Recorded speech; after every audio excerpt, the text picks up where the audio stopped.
আপনারা দেখতে পাচ্ছেন লালবাগ ইসলামবাগে একটি প্লাস্টিকের কারখানায় অগ্নিকাণ্ডের ঘটনা ঘটে। স্থানীয়রা আপনার চেষ্টা চালাচ্ছেন পানির মাধ্যমে আগুনকে নিয়ন্ত্রণ করতে।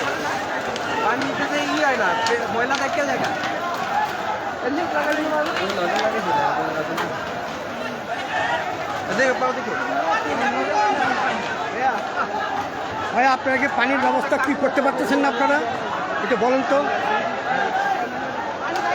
আপনারা দেখতে পাচ্ছেন এলাকাবাসী আপনার নিয়ন্ত্রণ করতে চেষ্টা করতেছেন আগুনটাকে নিয়ন্ত্রণ করার জন্য। ইসলামবাগ, লালবাগ, ইসলামবাগ, চকবাজার এলাকার অনেক মানুষ এখানে এসেছে আগুন নিয়ন্ত্রণের জন্য, কিন্তু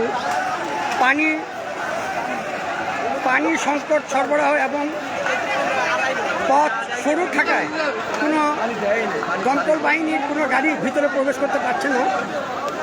স্থানীয়রা আপ্রাণ চেষ্টা করতেছে এবং উৎসুক অনেক মানুষ ছাদের উপর দাঁড়িয়ে অপেক্ষা করছে। আশেপাশে অনেক বাসায় ছড়িয়ে পড়ছে আগুন। এই আতঙ্কে অনেক বাসাবাড়ি ছেড়ে অন্য জায়গায় অন্যত্র সরে গেছে।